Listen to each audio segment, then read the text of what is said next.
everyone, my name is Key Darlise and welcome back to my channel.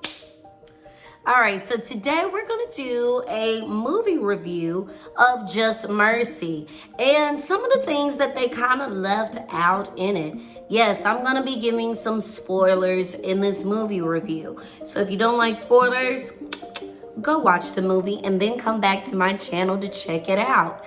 So let's get right into it. I think I'm gonna go through kind of some of the things that I like and then some of the things that I wish they would have put in the movie. So let's just get started with just the cinematography of it. It was beautifully shot. I loved how even the tone of the images of Alabama, the trees, the earthliness of how the movie was set up was so visual, and they were true to the time period of the 80s and the 90s. So that's one thing I really loved about the film. Another thing that I loved how they chose people or chose certain actors for the film. Michael B. Jordan looked just like the lawyer Bryan Stevenson. Also, Jamie Foxx, he was a wonderful person to portray the character of Walter Johnny D. Mcmillian. Ralph Myers, oh my God, that actor looked just like the real person in real life. Sheriff Tate, on the nail. Now, the beginning of the movie was kind of interesting because it was almost in medias res, so in the middle of things, which I kind of thought if they could do the movie over again, I kind of thought maybe they shouldn't have done it in that way, because I would have liked to seen the whole setup of the actual case, the whole setup of how it came to be, instead of them just automatically Johnny D in the woods, then him being picked up and arrested. I would have liked to seen some of the background information of him being at the fish fry, because that was where he truly was during the whole setup of it.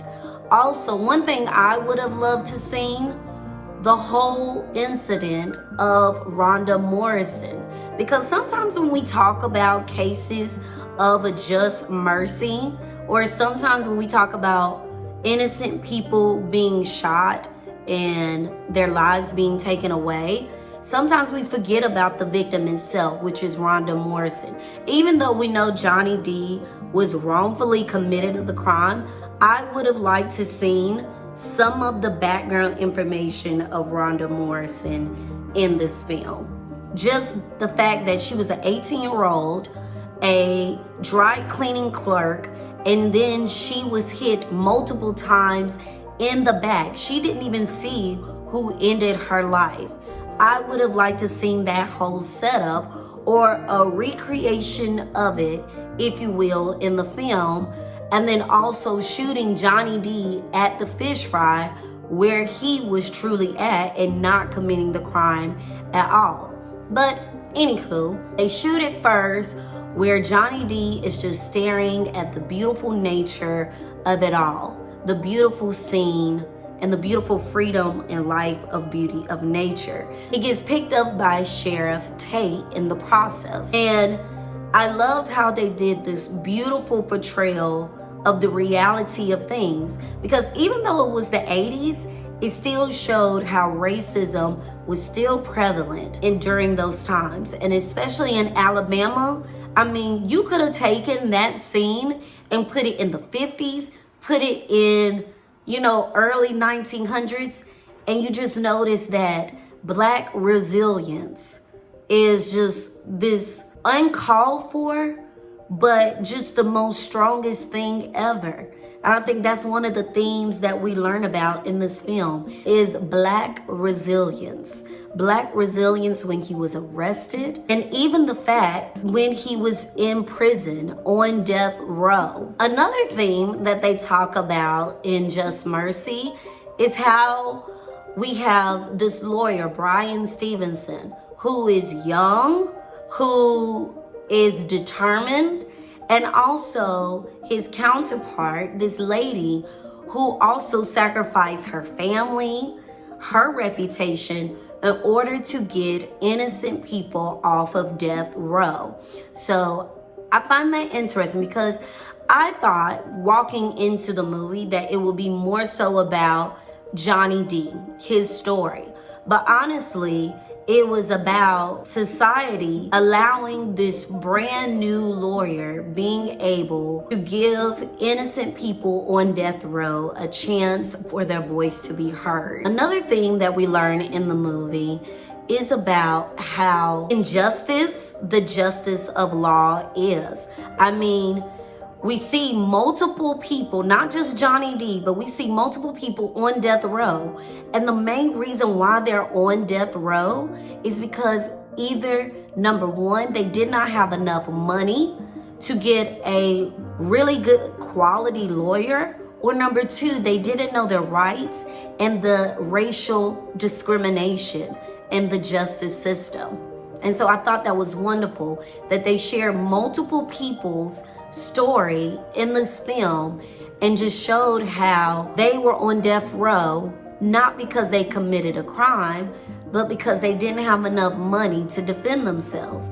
And the people that did commit the crime, they just didn't have proper legal representation at the time to help them get the help that they needed. The last thing that I'm going to talk about that was portrayed in this movie, I'm kind of on the fence about it.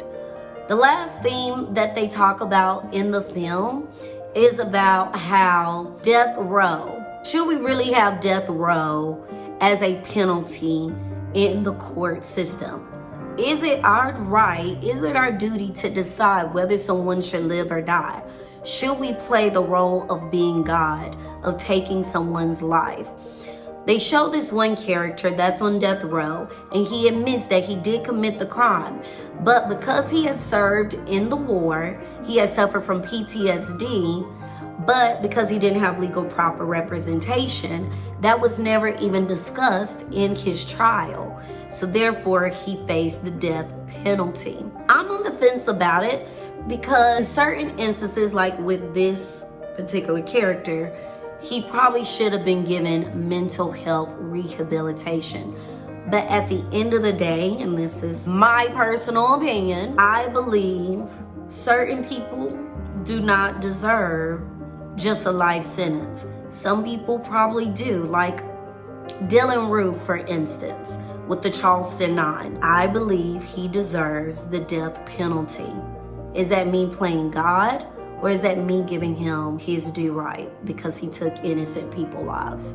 So that was the one thing that I kind of was like, yeah. Now let's talk about some background information, which they did not put in the film, and I wish they would have, so we could get a really good scope of the character Johnny D.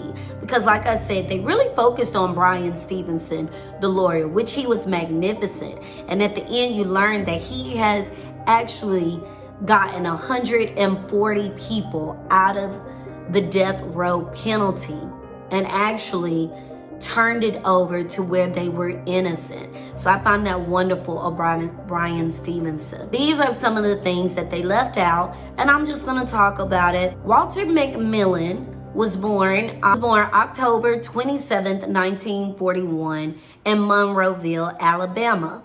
And Monroeville is famously known for Harper's Lee To Kill a Mockingbird. And if you know anything about that book, it talks about racial injustice in the South. And I loved how the film did portray the fact of the art imitating life. I mean, honestly, Johnny D's case is the epitome of what To Kill a Mockingbird was all about. the racial injustice, being convicted of a crime that you did not commit, but you're guilty just because of the color of your skin. So he was raised basically picking cotton, and Monroeville is a dirt poor region where you constantly see pine trees and logging. And Walter Mcmillian was kind of known as being the New Yorker in a way, because he had saved up enough money to buy logging and paper mill equipment, in which he was able to create his own company. He's a pulp wood worker, hence why we see him chopping the trees in the beginning of the movie. Now, he was married to Minnie for 25 years, and they actually had 9 children. In the movie, we see only 4 children, but he actually had 9. So I thought that was a cool, interesting fact that the kind of the movie didn't quite portray. Johnny D had 2 actual jobs. So he had his own company, but he also worked another job. He had no criminal record at all, no history of violence ever, except for this like bar fight that he caught a misdemeanor for, which they left out of the movie. Unfortunately, he was known in his community for a horrible mistake that he had done. He had actually cheated on his wife with a white woman, Karen Kelly. And also one of his sons had actually married a white woman. Hence why he became the #1 suspect in this case.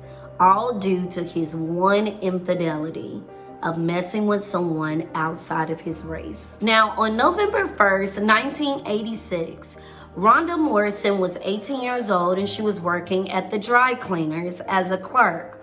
Someone had came in the back of the store and shot her numerous times in the back. Now, at this particular time, 11 miles away, Johnny D was with his family with a multitude, a dozen of people at this fish fry, including another police officer who actually saw Johnny D at the fish fry. So there was no way he could have committed this crime. However, he was arrested by the newly elected Sheriff Tate. And I think he felt the pressure to go ahead and solve this case so that it would look good for his reputation. So in June 1987, Johnny D was arrested for the crime. And while he was in holding, they didn't send him to a jail. They actually sent him straight to death row. For 15 months before he ever went to trial, he was already on death row for the crime. And by December 11th, 1987, Johnny D, as well as Ralph Myers, were found guilty of the crime. Ralph Myers had lied and said that Johnny D had actually went into the cleaners and shot her in the front, but ballistics says she was shot in the back. So Ralph was found 30 years, life sentence, and also Johnny D. Mind you, this is one thing that I wish they would have put in the movie. Trial only lasted for a day and a half. So him getting a life sentence, they came up with that conclusion in a day and a half because the jury had been made up of 11 white people and 1 African American. So the jury recommended a life sentence for Johnny D and Ralph Myers. However, the judge decided to override that decision and make it a death penalty. And one interesting fact that I think the movie should have probably made a little note of, in Alabama alone, there have been 70 judges to override a jury and make it a death penalty. It was not until 1988 that Bryan Stevenson actually takes over the actual case of Walter Johnny D. Mcmillian. When Bryan takes over this case, he goes and makes an appeal between the year 1990 to 1993. And one thing I wish the movie would have definitely showcased was that there had been 4 times they had been trying to appeal his case and they had been denied. all 4 times. Because we only see in the movie one time where it gets denied. But to know that 4 times they have went to trial, you understand the magnitude of your faith, your strength being knocked down 4 times, knowing you did not commit this crime at all, but because of racial injustice, you have to sit in prison and possibly get the death penalty for something you did not do. Now, in 1992, which I love the fact in the movie that they showed how Ralph Myers, he finally gave in and he finally confessed to the truth that Johnny D had nothing to do with this crime at all. He knew nothing about the case. He had lied and made the whole thing up because he was pressured by the officers to make the whole thing up. And they actually found a recording of the first original interrogation tape of Ralph Myers confessing he did not know who committed this crime and he would never lie on such things. Also in 1992, Bryan Stevenson had the wonderful opportunity of showcasing Johnny D on 60 Minutes, where Johnny D as well as Ralph Myers speak up and state that they did not commit this crime at all. It was all a lie. So on February 23rd, 1993, they were finally granted a new trial. And I think it was due to the media coverage of around the world. That 60-minute interview actually spoke measures that this case had been bigger than Alabama itself. It had been about racial injustice all along. Now, the 4 things that they discussed in this new trial, which I wish the movie had discussed, was number 1, Johnny D's truck. Multiple witnesses at first stated that Johnny D had came to the cleaners and shot Rhonda Morrison in his lowrider truck. However, in this new trial, they revealed that it's no way that Johnny D's truck could have been there because his truck had not been converted to a lowrider until after 6 months after the crime had been committed. The second thing in which they were granted a new trial was that the time of Rhonda Morrison being ultimately killed had been off. It was no way Johnny D could have killed her in the time frame in which the officers and the DA had claimed she had been killed. The third thing, the discovery of that first original interrogation tape where Ralph Myers admits that he knew nothing about the crime at all. And the last thing in which they reveal in this new trial, in which the DA, Thomas Chapman, and we see a beautiful portrayal of this in the movie, where he confesses that Johnny D could not, no way, have committed this crime at all, and is very sorry that Johnny D spent 6 years on death row for no reason. So on March 2nd, 1993, Johnny D was exonerated. Now, one thing that I also wish they would have portrayed in this movie was that in the civil suit, he had settled out of court for an amount. I wonder what that amount was, because to spend 6 years on death row, there's no amount of money that could make up for the time lost with his family, with his reputation being tarnished forever in a small town. Now, sources say that even though Johnny D was released in 1993, he was never able to recover, especially his mental health, after he had spent 6 years on death row. On September 11, 2013, he had passed away of dementia, and also due to the trauma of being incarcerated for that length of time. If I had to rate this movie, I would honestly give it a 10. I don't know why Rotten Tomatoes would say 84% bad, because this movie brings out every emotion. I was angry, I was crying, I was sad. I felt every emotion possible. And then to know and just think that this was a true story, that someone could live through this and honestly get through this. And then when they show different portrayals of different people that was on death row, I mean, it's a remarkable story. And you should definitely go see it. I hope you all like this video. Make sure you like, comment, and subscribe. Until next time.